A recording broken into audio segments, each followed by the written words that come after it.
क्या आपने कभी ध्यान दिया है कि हमारी रोजमर्रा की जिंदगी में इस्तेमाल होने वाली कई चीजें सालों से बिल्कुल वैसी ही दिखती आ रही हैं? रेजर ब्लेड हो, सेफ्टी पिन हो, सीजर हो या फिर मोबाइल के कीपैड पर लिखे हुए वो अजीब से अल्फाबेट्स, हम इन्हें हर दिन देखते हैं, इस्तेमाल करते हैं, लेकिन कभी रुककर ये नहीं सोचते कि इनका डिजाइन ऐसा ही क्यों है।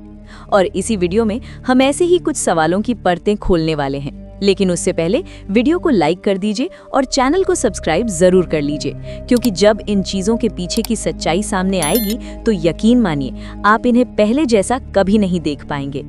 सबसे पहले बात करते हैं रेजर ब्लेड की। क्या आपने कभी गौर किया है कि पिछले करीब 100 सालों से रेजर ब्लेड का डिजाइन लगभग एक जैसा ही क्यों है?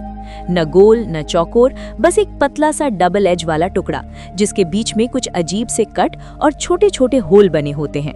पहली नजर में लगता है कि शायद ये डिजाइन बस बनाने में आसान है, या फिर कंपनियां जानबूझकर ऐसा करती हैं ताकि उनका ब्लेड सिर्फ उनके ही रेजर होल्डर में फिट हो।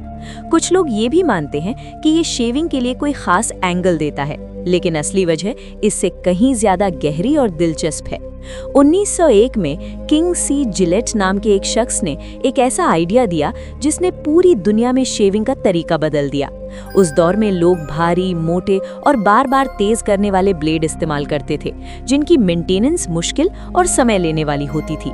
जिलेट ने सोचा क्यों ना ऐसा ब्लेड बनाया जाए जो सस्ता हो, तेज हो और इस्तेमाल के बाद फेंका जा सके। इसी सोच से पैदा हुआ ये पतला डबल एज ब्लेड। इसके बीच के कट और होल सिर्फ सजावट नहीं है, बल्कि ये ब्लेड को होल्डर में मजबूती से पकड़ते हैं, उसे सही अलाइनमेंट देते हैं, हल्का रखते हैं और शेविंग के दौरान ब्लेड को हिलने डुलने से रोकते हैं। यही वजह है कि ये डिजाइन आज तक बदला नहीं, क्योंकि ये सस्ता, सुरक्षित और परफेक्ट बैलेंस वाला है। अब जरा कार की खिड़की के बारे में सोचिए। क्या आपने कभी नोटिस किया है कि कार की खिड़की हमेशा नीचे की तरफ ही क्यों स्लाइड होती है?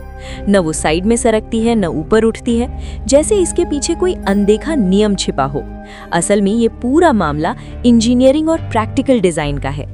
जब कार का दरवाजा बनाया जाता है तो उसके अंदर एक खास खाली जगह छोड़ी जाती है ताकि कांच आराम से नीचे की ओर स्लाइड हो सके। अगर खिड़की साइड में जाती तो दरवाजा बहुत मोटा और भारी बनाना पड़ता, जिससे कार का वजन और डिजाइन दोनों बिगड़ जाते। ऊपर की ओर स्लाइड करने में ग्रेविटी आपका साथ नहीं देती, बल्कि हर बार मोटर को ज्यादा ताकत लगानी पड़ती, जिससे बैटरी और मोटर दोनों पर दबाव बढ़ता। नीचे की ओर स्लाइड होने वाला डिजाइन न सिर्फ सस्ता और भरोसेमंद है, बल्कि इसमें रबर सीलिंग भी ज्यादा टाइट रहती है, जिससे तेज रफ्तार में हवा की सीटी जैसी आवाज या पानी का रिसाव नहीं होता। यही वजह है कि ये साधारण सा दिखने वाला फीचर असल में सालों की सोच और टेस्टिंग का नतीजा है। अब आते हैं मोबाइल कीपैड पर। जब आप किसी नंबर को डायल करते हैं तो हर नंबर के नीचे ABCD, DEF जैसे अल्फाबेट्स क्यों लिखे होते हैं? आज के टच स्क्रीन दौर में ये थोड़ा बेकार सा लगता है, लेकिन एक समय था जब यही अल्फाबेट पूरी टाइपिंग की दुनिया थे। स्मार्टफोन से पहले बटन वाले मोबाइल में SMS इसी सिस्टम से टाइप होते थे। किसी एक अक्षर को लिखने के लिए एक ही बटन को बार बार दबाना पड़ता था। इसे कहा जाता था T9 टेक्सटिंग सिस्टम। आज भी ये अल्फाबेट्स पूरी तरह बेकार नहीं हुए हैं। बैंक, कस्टमर केयर और IVR कॉल्स में जब नाम या कोड डालने होते हैं तब इन्हीं अल्फाबेट्स की मदद ली जाती है। यही सिस्टम पूरी दुनिया में एक इंटरनेशनल स्टैंडर्ड बन चुका है, ताकि कोई भी कहीं भी फोन इस्तेमाल करे उसे कंफ्यूजन ना हो। अब जरा एक डरावना सवाल, अगर कोई इंसान गलती से डेटॉल पी ले तो क्या होगा? वही डेटॉल जिसे हम जख्मों पर लगाते हैं, फर्श साफ करते हैं या नहाने के पानी में मिलाते हैं। डेटॉल एक एंटीसेप्टिक है, यानी बैक्टीरिया को मारने वाला केमिकल। इसके अंदर होता है क्लोरोजाइलेनॉल, जो शरीर के अंदर जाकर लिवर, किडनी और दिमाग पर सीधा असर डालता है। इसे पीते ही गले और पेट में तेज जलन, उल्टी, चक्कर, सांस लेने में दिक्कत और ज्यादा मात्रा में कोमा या मौत तक हो सकती है। अगर गलती से थोड़ी मात्रा पी ली जाए तो तुरंत पानी या दूध पिलाना चाहिए, उल्टी नहीं करानी चाहिए और बिना समय गवाए हॉस्पिटल पहुंचना चाहिए। याद रखिए, डेटॉल सफाई के लिए है, इलाज के लिए नहीं। अब जरा सेफ्टी पिन पर ध्यान दीजिए।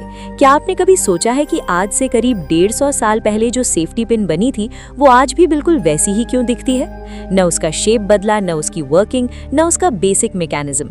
1849 में वॉल्टर हंट नाम के एक इन्वेंटर ने इस छोटी सी चीज को डिजाइन किया था, लेकिन उस वक्त उसने जो दिमाग लगाया वो आज भी इंजीनियरिंग की किताबों में पढ़ाया जा सकता है। एक पतली तार, एक स्प्रिंग कॉइल और एक छोटा सा कवर जो नुकीली टिप को ढक लेता है ताकि वो आपकी उंगलियों या शरीर में न चुभे। न कोई बेकार पार्ट, न कोई एक्स्ट्रा खर्च। ये डिजाइन इतना सिंपल, सस्ता और भरोसेमंद था कि समय के साथ इसमें किसी भी तरह का बदलाव करना बेकार समझा गया। दुनिया में हजारों इन्वेंशंस आए और चले गए, लेकिन सेफ्टी पिन आज भी उसी भरोसे के साथ टिकी हुई है, क्योंकि जब कोई चीज अपने काम में परफेक्ट होती है तो उसे बदलना सिर्फ टाइम और पैसे की बर्बादी होती है। अब जरा एक डरावना सवाल, डार्क वेब पर गलती से पहुंच जाना क्या नामुमकिन है?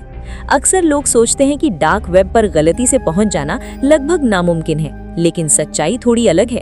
आम इंटरनेट यानी सरफेस वेब से अलग, डार्क वेब तक पहुंचने के लिए आमतौर पर टॉर जैसे स्पेशल ब्राउजर और हिडन यूआरएल्स की जरूरत होती है, जिन्हें न तो गूगल दिखाता है और न ही कोई आम सर्च इंजन। लेकिन खतरा तब शुरू होता है जब लोग क्यूरियोसिटी में स्पैम लिंक्स, सस्पिशियस वेबसाइट्स या टेलीग्राम के अजीब चैनल्स पर क्लिक कर देते हैं। कई बार एक गलत क्लिक आपको ऐसी दुनिया में ले जाता है जहां इल्लीगल कंटेंट से भी ज्यादा खतरनाक चीजें छुपी होती हैं, जैसे एआई ट्रैप्स। ये ट्रैप्स आपकी आवाज के कुछ सेकंड, चेहरे की हल्की सी झलक या आपकी पहचान से जुड़ी कोई भी जानकारी चुपचाप कैप्चर कर लेते हैं। बाद में यही डेटा डीप फेक वीडियो या ऑडियो में बदलकर ब्लैकमेलिंग का हथियार बन जाता है। तब इंसान को समझ आता है कि इंटरनेट पर हर लिंक ज्ञान नहीं देता, कुछ लिंक जिंदगी भर का डर भी दे जाते हैं।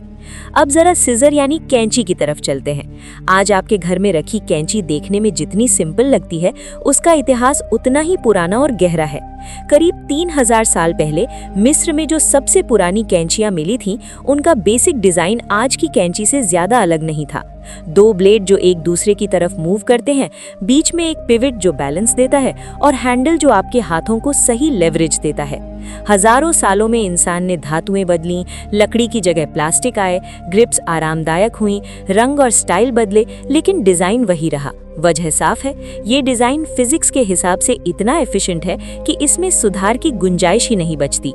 यही कारण है कि कैंची आज भी उतनी ही सटीक, भरोसेमंद और उपयोगी है जितनी सदियों पहले थी। और आखिर में बात करते हैं बॉक्सर्स के मुंह में लगे उस अजीब से दिखने वाले कवर की, जिसे आपने कई बार फाइट के दौरान देखा होगा। पहली नजर में ये प्लास्टिक का एक मोटा सा टुकड़ा लगता है, लेकिन असल में ये बॉक्सर के शरीर का सबसे जरूरी सुरक्षा कवच होता है। इसे माउथ गार्ड या गम शील्ड कहा जाता है। जब रिंग में पंचेज चलते हैं तो सबसे ज्यादा खतरा दांतों, जबड़े और जीभ को होता है।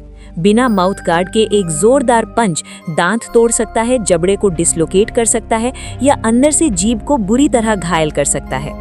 माउथ गार्ड एक फ्लेक्सिबल मटेरियल से बना होता है, जिसे बॉक्सर के मुंह के साइज के हिसाब से मोल्ड किया जाता है। यही वजह है कि वो फाइट के दौरान न सिर्फ सुरक्षा देता है, बल्कि बॉक्सर को सांस लेने और बोलने में भी ज्यादा परेशानी नहीं होती। ये छोटा सा दिखने वाला गियर कई बार करियर और जिंदगी दोनों को बचा लेता है। दोस्तों, अगर आपको ये वीडियो पसंद आया हो और आज आपने रोजमर्रा की इन आम चीजों को एक नई नजर से देखना शुरू कर दिया हो, तो वीडियो को लाइक जरूर कर दीजिए और चैनल को अभी सब्सक्राइब कर लीजिए, क्योंकि यहाँ हम ऐसी ही सच्ची, अनसुनी और दिमाग हिला देने वाली बातें लाते हैं जो आपको सोचने पर मजबूर कर देती हैं। वीडियो को अपने दोस्तों और फैमिली के साथ शेयर करना मत भूलिएगा और कमेंट में जरूर बताइए कि इनमें से कौन सी चीज ने आपको सबसे ज्यादा हैरान किया। मिलते हैं अगले वीडियो में एक और छुपी हुई सच्चाई के साथ। तब तक जुड़े रहिए, सुरक्षित रहिए और सीखते रहिए।